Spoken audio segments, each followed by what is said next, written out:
Welcome everyone back to another episode of Q&A with Sharon's son, George. I was my mother's caregiver after she was diagnosed with Parkinson's disease. Sadly, she passed on 1/1/2020, but we started together for Sharon.com in her memory and to advocate today for a cure for Parkinson's for all those still battling and their families, because no one's ever alone in this fight for a cure. Today's guest is not just a legend, but a friend and somebody who really means the world to me, and I'm prepared.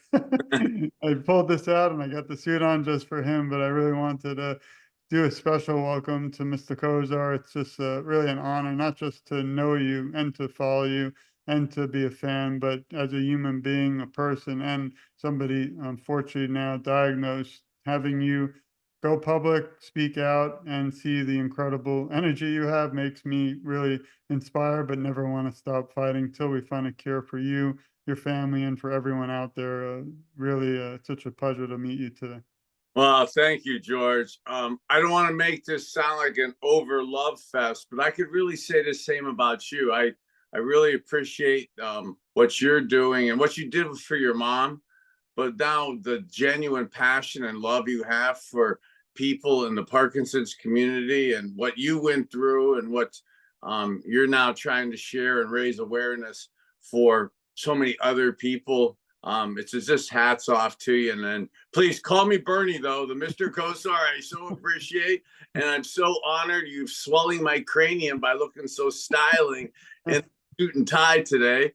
I was actually going to do that to impress you, but I put on my sweatshirt, and it's not a marketing tool, but I say you matter a lot. And I'm wearing my You Matter shirt. And George, you really kind of represent what I believe You Matter stands for in terms of bringing self-confidence and self-awareness to others and self-esteem and telling people that they genuinely matter. And when you get diagnosed with some of these type of ailments and stuff, you really, no matter what part of your life you're in or what socioeconomic state you're in, the reality of loneliness and fear and anxiety of what's going to materialize with you really somewhat takes over your mind, and on top of taking over your body, and being able to find ways that to help people. I'm so impressed with what you do and bringing awareness and raising money for this such debilitating disease. And for a lot of us men and NFL players, it's not easy to talk about these type of ailments and stuff. And as a guy that's now north of 50 surgeries and 80 some broken bones, over 100 concussions, hopefully just the last of 15 seizures, where I was in a coma for the last couple for 72 and 96 hours. When you start getting diagnoses like hearing phrases like you only have 5 years left of cognitive brain function, that you have Parkinsonian symptoms, some doctors saying you have Parkinson's, this was put on the liver transplant list. Those type of diagnoses obviously are incredibly disappointing. But how do you deal with those once you get them? And for a guy that started all those surgeries back, yes, when I was playing, but I retired in 1997, I was 33 years old. By 36, 37, 25 years ago, they start scripting you with pills and medications. So to have really been on north of 80 to 90 pills a day since the late 90s, and then to figure out how to get yourself off them, and to be able to sit here this morning and talk to you, George, and be able to somewhat concisely or hopefully articulately convey a message and be able to talk. It wasn't always like that. And being able to get these diagnoses, you don't like them, but then it's so important for people. What do you do with that? And when I started getting these issues, and they reached its point where I was having a seizure and I'm in a coma for 4 days, and you come out of it and the doctor says, "Hey, you're really a tough guy. You're doing great. Keep up with your prescriptions and your protocols." And I'm like, geez, I'm on, again, I said earlier, north of 80 pills a day. And I'm talking to you today from Ohio, northeastern Ohio, where I was number 19 with the Browns. But there's 19 people a day that commit suicide in the state of Ohio. It's Halloween today, and we've already had in the last 6 days over 100 people in the state of Ohio pass away from these fentanyl overdose deaths. So me being a guy who is scripted and on those type of medications, and then being at risk to be either one of those two statistics, and to be here this morning and be able to enunciate, articulate, communicate somewhat of a message here without being medicated, without needing to drink, and that it's really refreshing, and I'm excited to be doing that. But along that pathway, I really started figuring out, and I do the You Matter to bring self-confidence and self-esteem to people. But I went to the University of Miami, and I'm a trustee at the University of Miami. And we have a great, besides football team, we have a great medical school there. And then I'm blessed to go here in Ohio with University Hospital and Cleveland Clinic. And there's some great doctors there. And there's a lot of studies going on for people that have, and whether you're talked about with maybe early onset of dementia, Alzheimer's, whether it's the Parkinson's diagnoses. In the NFL world, we love acronyms of TBI or CTE, whatever those acronyms you want to use for cognitive decline.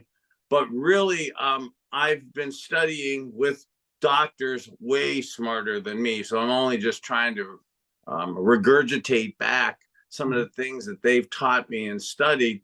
But that is all focused towards the brain and the inflammation and neurological conditions. So one of the things I really obsess with the Parkinson's doctors that have been talking to me, the cognitive CTE, TBI, dementia type docs with me, is I believe the root of most pain and injury is in inflammation. And whether it's in the joints and body, and for sure in the brain. So trying to figure out ways to reduce that inflammation in the brain, and some of the simple things that I've started doing, believing in the stomach and the brain and the connectivity of that, and some simple things that I started doing without medication, with food as your medicine. And as I started changing my diet and working on certain holistic functional medicine type of protocols, it was incredible, the abilities that started coming back for me. So I'm kind of feel like it's almost not like a responsibility, although somewhat embarrassing, to say humbling, to say some of the things I said in terms of injuries, pain, being medicated, having anxiety and issues like that for really so many decades. But so many men have a hard time admitting some of these issues and some of our frailties. And if maybe men could understand that we're not always perfect too, and that there's some holistic things that we could do to get ourselves better. I almost feel it's a responsibility of me now to kind of spread that message. Well, thanks. And you're here on the field and off, especially to everyone listening today. All the things you do really mean the world. Wanted to go back a little. As a young child, did you always have a dream of playing football? And so if you could just touch on, the whole world of the NFL. I don't think there's enough awareness, unfortunately, in the sports world yet with Parkinson's disease. It does seem it's coming now with, as you know, Mr. Brett Favre just recently told his diagnosis with the world. And I'm just curious, what your views on how to get more awareness through the NFL and all sports around the world. Yeah, thanks. I grew up in Youngstown, Ohio, and in the 50s and 60s, post World War II, It was an awesome manufacturing steelworker town nestled between Cleveland and Pittsburgh. And Youngstown was a massive steel manufacturing town. But I was born in 1963. Growing up in the 70s, the mills and manufacturing, almost like what's going on in the country now, was incredibly dissipating. So the jobs went away, and for a lower demographic, I love my family history and tradition of where I grew up, but it's again, we're lower demographic at times, steel workers. And when the mills went away and the jobs went away, and in turn, really a lot of the opportunities went away. So I grew up in a kind of a rough area that was known as the carbon capital of the country in the 70s. And there wasn't really a pathway out of success in higher education in particular, unless you got a scholarship. And really the only way to get a scholarship was in sports. So to kind of stay off the streets and then try to get a scholarship, we played a ton of sports growing up. And the football part of it, and I love what football did to me. I love playing. And people say, well, you got all these injuries. You had 50 some injuries. You've came close to passing multiple times. You've been in a coma multiple times for multiple days. You have to regret those things happening. And I really don't, because I don't believe I would have learned how to address these and how to come up with, I don't want to say a cure, but I'm absolutely figured out a way to slow down the long-term deterioration that's going on within my brain and within my body. So kind of growing up there playing sports was the kind of ticket to a better life or a scholarship. And there's a whole science of science that says when your brain is developing, and your brain is typically developing till the age of 20, it's really 25, but let's say 21, because that's when you're an adult. And the head trauma does not help in terms of the stuff that I'm dealing with today. But also, and again, we were talking before we started this podcast, George, about some of the awesome other podcasts and other awareness you do. And you did an awesome one at the beginning of this season on the Fox Fest down in Charleston, West Virginia, with Jim Strawn and the entire West Virginia Parkinson's community. And I get down to West Virginia quite a bit. In West Virginia, Pittsburgh, Steubenville, Youngstown, Cleveland, so much of our economy is based on manufacturing and the steel jobs. And over decades of that, besides the sports, I am so sure that there's an environmental connection to what we're dealing with, whether it's the early onset of dementia, Alzheimer's, the cancer rates, and for sure, us Parkinson's people with environmental toxins. And our little beltway of Northeastern Ohio, Pittsburgh, Youngstown, down through Steubenville, Wheeling, Charleston down there, we have so much environmental toxins right now. And that's absolutely amplifying the cognitive decline, the neurological swelling, I believe, in so many of our brains. And it manifests itself in these terrible, debilitating type of diseases like we're talking about today, the Parkinson's in particular, but the cancer rates in these areas, the dementia rates, the autism rates of our children are so tragically, epidemically high.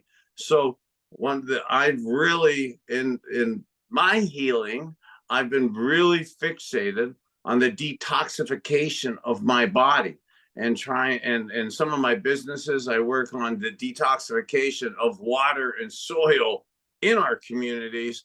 And I take those same principles into our body, trying to flush and detox our body. And in particular, so many of the toxins in sugars and environmental petro poisonings that we have so much in our environment, and especially in that beltway. I agree entirely. We wouldn't have the time, but if I had time to explain, my mother was very healthy. She was only 69 when she passed, and she lived in a beautiful home. We're actually in South Florida, so hopefully someday I'll say hi to you when you're in Miami, because we're only a few minutes from there. But she had a beautiful home and, kept it up as best as she could.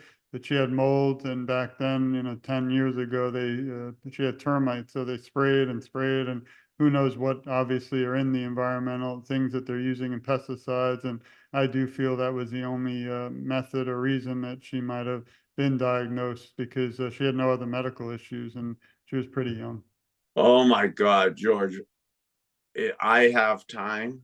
And Mhm. for the listeners out there, okay, you just hit on this, and I am so sorry, but you are 100% right that the pesticide spraying within, unfortunately, your mom's house in South Florida, and this is incredibly timely that we're talking about this in Florida. We've had two big hurricanes come through Florida in the last 6 weeks. Yes, South Florida wasn't hit as bad as the rest of the state, but the black mold poisoning was a tragic epidemic issue before the hurricanes down in Florida the last couple months. And that black mold poisoning, even in some of the most affluent houses, black mold poisoning does not know socioeconomic boundaries. It doesn't know rich and poor. It doesn't know where it could affect people. And that was an issue before. And with the heat, the ACs, the way the water has leaked into about everybody's environment down there. It was bad before, and it's going to be so amplified. So even in nicer areas like South Florida, the environmental concerns and the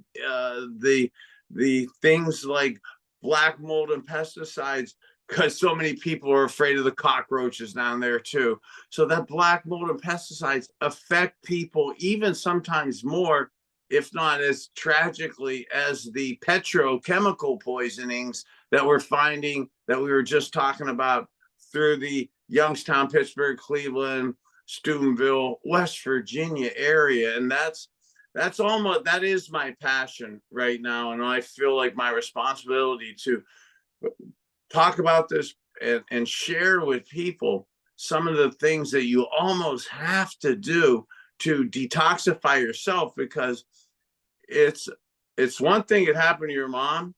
I was living in a black mold infested house down in South Florida myself, and I'm dealing with some of the stuff that I'm dealing with. My children are dealing with this, and they were in their, adolescence, teens, when some of this black mold was happening. Now in their late 20s, early 30s, this issue hangs with you, and it's, if you don't flush this out of you, this is not only a long-term problem possibly for yourself, it's for your loved ones too. So follow some of the stuff we're doing and talking about for really self-preservation of your family, because I was one of the guys a decade ago who really dismissed these type of issues as, oh, I'm a germaphobe and I'm a hypochondriac, or I'm angling to blame somebody, or I'm angling to cast it away from myself. I wish that these weren't issues, and I wish that we were embellishing this for the sake of drama, TV, or profit. But it's none of the above. This is a real issue that has real consequential ramifications, not just to your body and to your brain, but to your family's body and brain. And I believe there's a real connectivity to the anxiety and depression that also comes along with the breaking down of our bodies and our brain. Thank you. And I do want to say you matter to me and so many. The next area I actually wanted to share for a moment some of the incredible things you're doing. But one question is, why did you decide? There are a lot of individuals, unfortunately, who are diagnosed, but they kind of keep quiet, or not keep quiet, but kind of stay private, which is completely understandable. the incredible, inspiring people like you and Mr. Michael J. Fox have gone public and bring awareness like we're doing now. And that really means so much. I wish we had everyone like you, getting involved, because I do feel the more individuals who learn about Parkinson's, the very likelihood is we'll find a cure sooner rather than later. But there are individuals, unfortunately, as you know, who aren't as, adamant and out there. A few things I was amazed is maybe you could discuss, when the feelings when you were diagnosed, but also how you manage Parkinson's and going public, but how you're so active. I love following you because it's like I see, Bernie out there. I got to try and keep up, and I can't. So, and also finally, is everyone please go to Kosar19.com. Please support Bernie. All the incredible work he does. You can donate. You can speak to him through Cameo, which was an incredible opportunity, and also you can learn more about his work. And I love this website. Oh, thank you. Actually, we're about ready to just redo it because, and thank you for how you mentioned that, and talking about where to start finding more information. Is I was initially incredibly uncomfortable and really didn't want to overly talk about this because when you first hear this stuff, you want to go into a shell, feel sorry for yourself, and pretend it isn't there. And maybe it's not lying to others, but you're lying to yourself because you don't want to pretend it's not there. It's not happening. It was wrong. But that lasted only a little bit. And that's where I love my football background. And albeit it may have caused some of this, it didn't cause all of it. And these environmental toxins are absolutely a part of it. But I wasn't always that completely sure of what caused and what happened with it. And then I was very fixated, like a lot of people are, on why did it happen and what was the reason. And we've talked, we've talked at length to a degree about maybe some of that, but people get fixated on that. And I didn't decide to start talking about this and share my story at all for people to feel sorry for myself, nor to be a victim, or just to get attention, or to sit here and say, hey, look at me. Because now if you looked at some interviews, if you Googled me from 10 years ago, you could see some incredibly uninformative, unsounding, bad type of interviews, emotional from me. So most of us NFL guys don't get better or get a return to some of the ways of being able to articulate, communicate, talk in front of the camera and do interviews like we did when we were younger. So being able to actually be able to do that again, I don't sit here to say, hey, that's cool or show off to do it. I almost feel like it's a responsibility now, George, to be talking about this. And because I know how lost I was when I first heard this. And yeah, you scour through Google and the internet and you try to find out what you should do. And there's millions of things and you end up getting so much advice that you stay confused and what really works. And I got put on a liver transplant list about 8 months ago. And if you'd have looked at me with MELT scores of 28 and hemoglobins at 4 and weight fluctuating 40, 50 pounds in a week, you would have thought, I would have thought I was about to pass if I didn't get the liver transplant. So I had been doing these programs, these functional medicine, holistic programs, food is your medicine, for about 7 years, but I was still involved in environments where the petro poisoning and the pesticides and the black mold was still in my environment and did not know that. So only in the last year or two did I figure out and try to get my environment of the pesticides, the black mold, and the I had a fracking oil well in the backyard that leaked into my water table. So I got that fixed. And then in the last 8 months, to be able to flush and detox myself, the doctors and myself didn't really think it was going to work because I really, again, I'm just awesome. You're showing the website, and it's kind of why there's stuff on there about what I'm taking and doing to get healthy.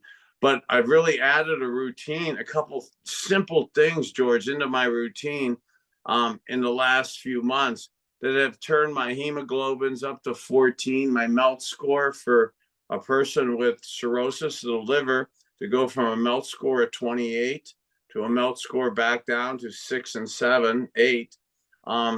It's the doctors were, I don't want to put words in their mouth, but they almost thought it was miraculous. So to be able to be doing food as our medicine, I basically do raw juicing, and then to drink raw coffee powder with pea protein in it, some natural detoxing things have really done amazing stuff for me. Yeah, this information is so important. I really appreciate you sharing it. Actually, one area that you probably would love to discuss, and we have a show, I think I mentioned, it's called the All-Star PD Sportscast. I host it. Also, hopefully in the future we can have you on, but the literally whole show. You got it. It's the whole show is with my friend Tim, who has Parkinson's. He's an incredible individual, and the whole show literally where we concentrate on each sport every show. So football's coming, and we just talk about how sports can slow the progression of Parkinson's. So I was curious what your thoughts are.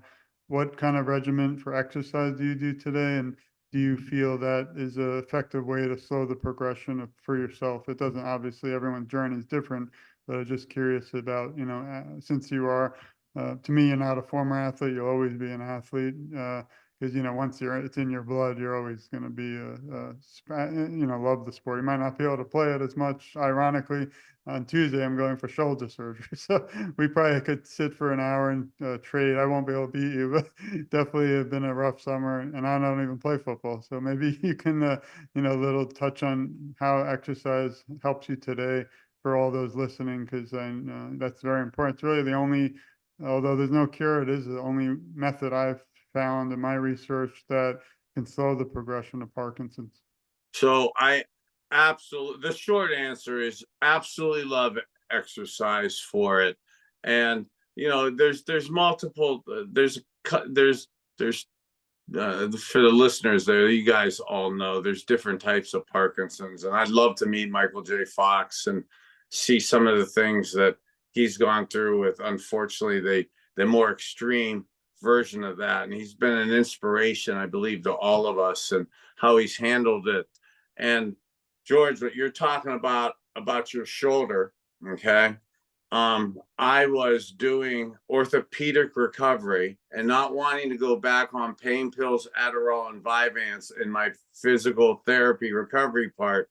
So I tried some different types of versions in the stem cell world for holistic healing. And in my joints of that, I started finding out some things that in IV therapy and coupled with food as your medicine, that was massively healing. And there were some things that were actually in the exosomes amniotic fluid world that were used to modulate inflammation in a recovery like your shoulder.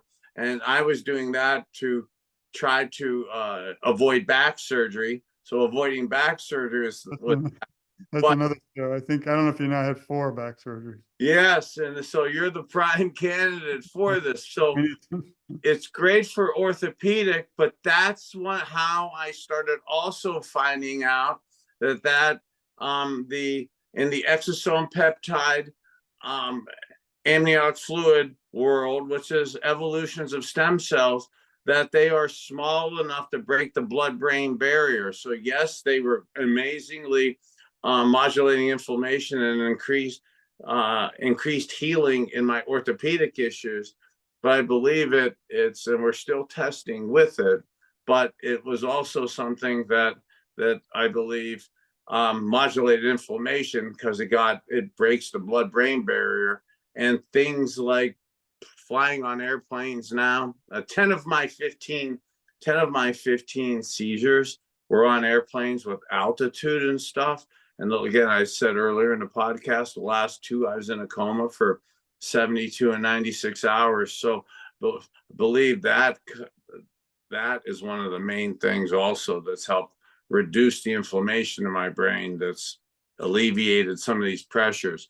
But Dr. Mike Roizen at the Cleveland Clinic, who is Dr. Oz's partner, and has been on Oprah Winfrey Show 53 times, and the great Dr. Tony Post at University Hospital. They've got this program with me.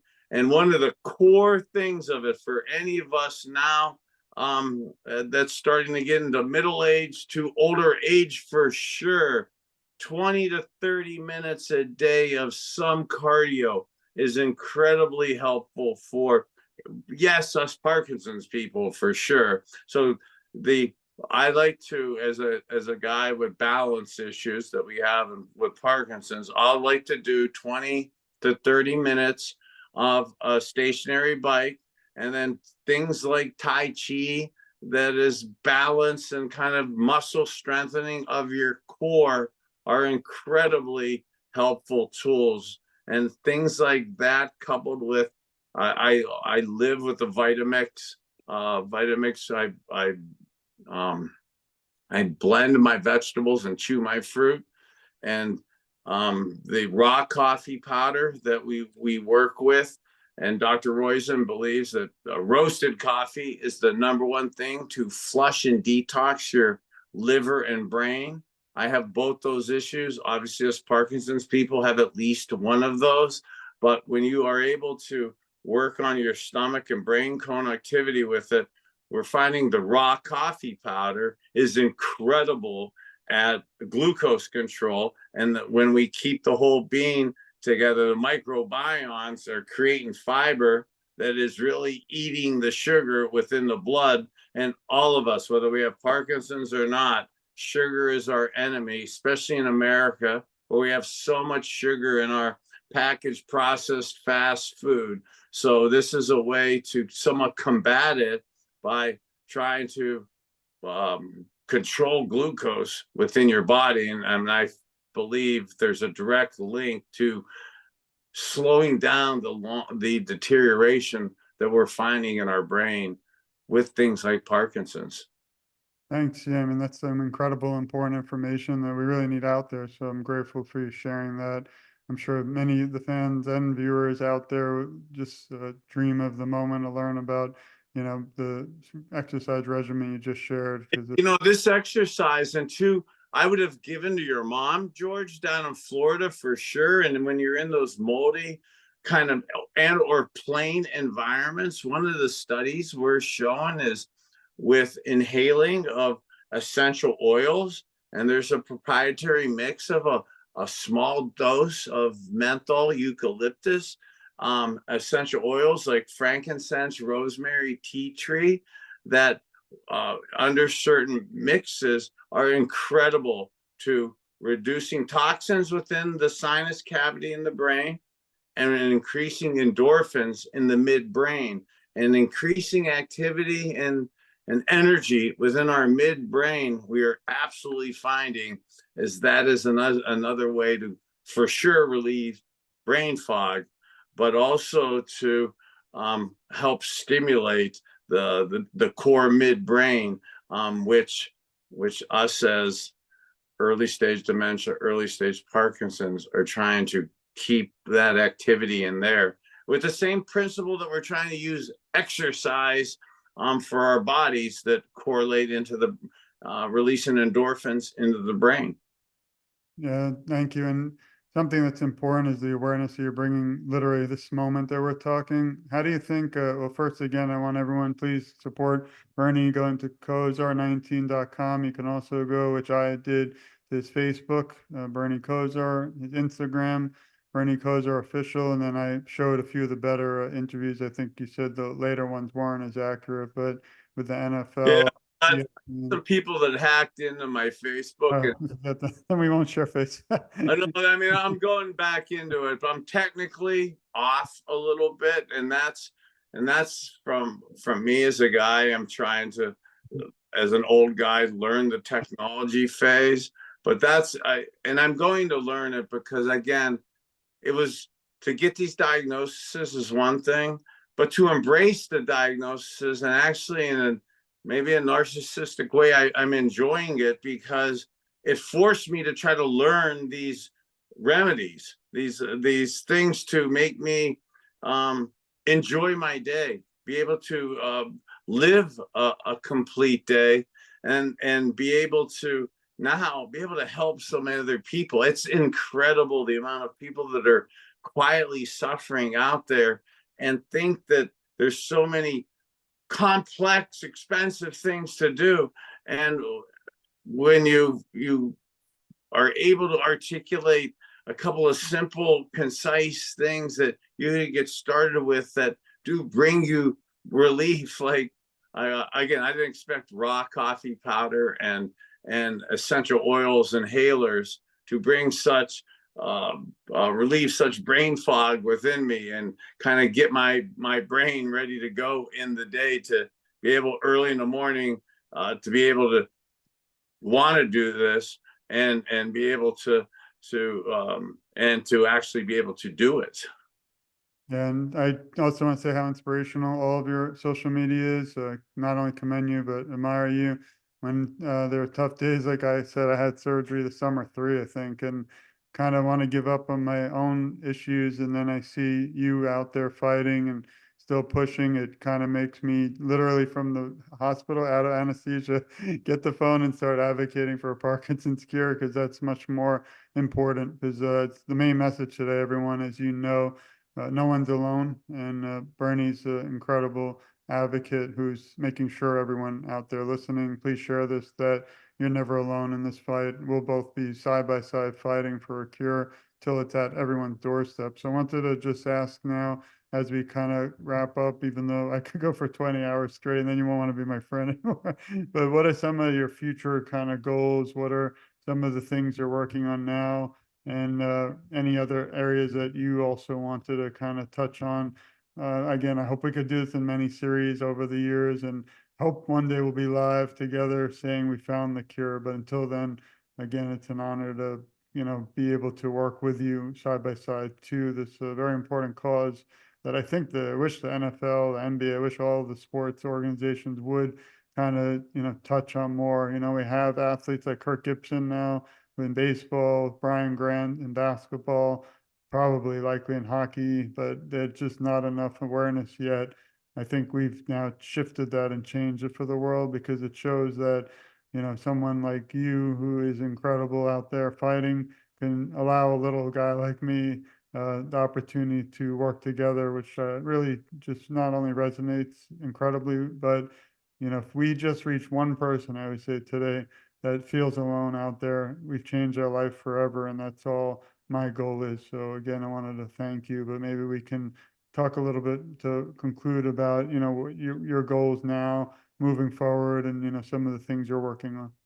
Well, thanks, George, and absolutely, we're going to do this again. And this is actually one of my first or earlier podcasts or talking about this. So, my future plans and what I love for the people out there to kind of join our community is to do way more of this. And it's to spread the message of people, to talk to them. And George, it's so beautiful how you said that you're not alone. At the beginning of this, I felt like I was alone, and football and the locker room it really raises you as a team, as a community, as a family. And being from Youngstown, Ohio, the family is so predominantly ingrained in me. So my really future plans are to do more of this. So, I'd love to do this more with you as we keep spreading the word. And as we're doing this, I would absolutely say follow me on my Kosar, I'm going to have kosarwellness.com again, or Kosar Wellness, the kosar19.com. And it's kind of going to have the same focal point for a while, but there's some of the things I'm doing as you're following this journey. I really challenge you, whether you have Parkinson's or not, food is our medicine. And there's some things that you could really start with early that gives you a chance to be detoxified. And if you're going through some of the issues, like George, if down in South Florida, if that checking for mold and the people that are having some of these issues that are the precursor to ultimately having, unfortunately, dementia, Parkinson's, cancer rates, kids with autism,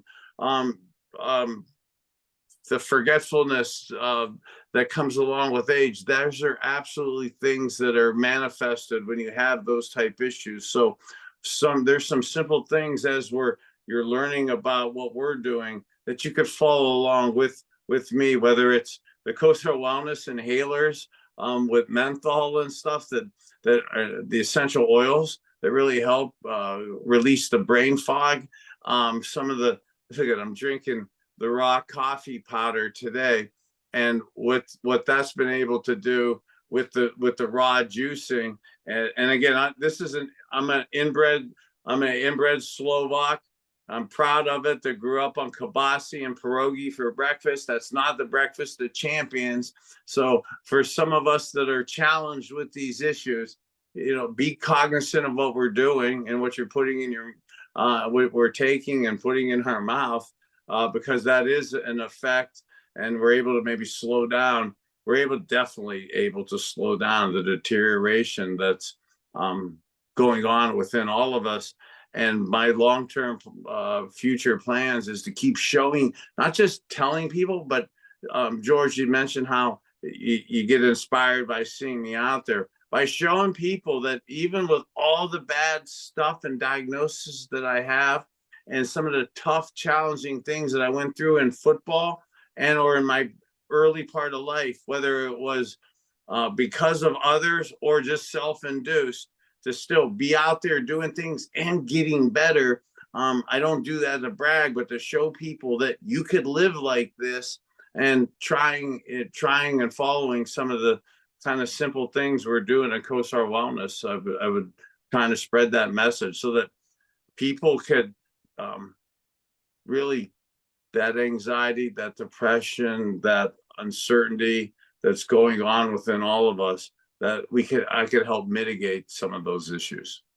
Thank you, and really appreciate it. Someday we'll have to have another interview where I ask a lot more about you, since we didn't get to it. But I do want to tell everyone a beautiful quote that somebody talking to me now once said, which I love, and you could probably live by. Scrambling is just the opposite of running away. It is facing problems head on. I wonder what legend said that. That's right. By that, I mean, it applies to Parkinson's disease and families and care. It applies to everybody and anything, and really amazing. Awesome. Appreciate it. I wanted to end with one more last question. You kind of did already touch on it, but if you could leave the Parkinson's community today with some words of encouragement, what would they be? Even though you kind of encourage everybody throughout our whole talk. So I don't know how to follow that question up, but no, but it's to that last quote is, we all face obstacles, and human nature. Don't feel bad because you feel sorry at first for yourself, or you want to run from it, or you want to turn your back to it.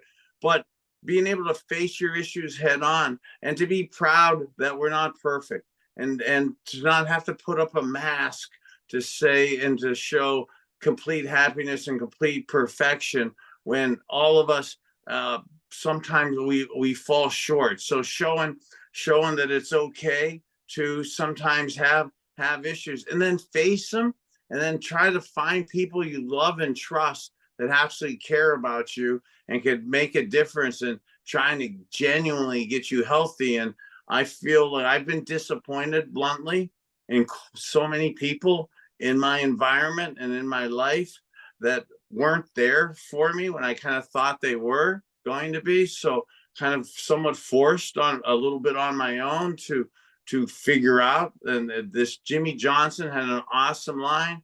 used to say before every football game, as you're holding the ball there, George, he would say, somehow, some way, figure out a way to win. And somehow, some way, figure out a way to make a play. Well, somehow, some way, I'm trying to figure out a way to keep my head in the game, keep my body in the game, and make a difference, positive difference, and not in in people's lives daily. Well, you really are doing that times a million. So I'm so grateful for your time today. I do want to send you a message, everyone listening. We love you. We support you. We care a lot about you, and you're never alone. I, along with Bernie, will advocate for you. And together, I feel our voices are so much stronger. And I always kind of joke a little and say, I'm just getting started, because even though I'm not, every time, like we mentioned earlier, I'm having a tough day or something, or I miss my mother, especially the holidays are coming, I turn on and tune up to the Kosar19.com and start smiling again and realize that, no one's alone and we have to keep fighting until we find a cure. So I'm really grateful for your time today and hope we can continue this. I have so much more to go, but we just, today was amazing that we really did touch on the awareness for Parkinson's, and that's the number one goal. And again, grateful for your time. If everyone listening, please support Bernie, go to Kosar19.com. So please follow him. Please share this. Again, I want nothing except that, again, no one ever feels alone like my mother did. Shocking. She never met someone with Parkinson's. I don't know how that's possible. If I had the phone today and the technology, I would have put her on with you. I think she would have laughed, smiled, and had a much happier, even a few memories, during the struggle. So, we can't regret that. We have to just keep fighting in her memory and all those we've lost due to Parkinson's, but all those still battling today, like yourself, your families. I didn't have time. I want to send our love and support to your family and to your staff and the team, because it takes a whole village to be able to keep fighting. So again, thank you, Bernie. This meant the world to me and so many. Well, thank you, George. And as for our viewers and our Parkinson's community out there, you're holding the football, and people a lot of times say pay it forward to help donate. And for people who are less fortunate, as an old quarterback, I say let's pass it forward. Okay, so pass it forward with that ball there, and join our community of really making a difference for other people. And because you matter, and George, you so matter. I so appreciate you. I appreciate you. And again, I hope this definitely continues. I always say, we can't end here after the tape stops, the lights and cameras go up. We still have a battle to fight, and I'll be right by your side and everyone listening till that cure is at all our doorsteps. So thank you again. This has been another episode of Q&A with Sharon's son, George, but it doesn't end here. We have to continue the conversation till we find a cure. Thank you again, Bernie. Thanks everyone for listening. So much more to come. We love you all. Thanks again. You matter.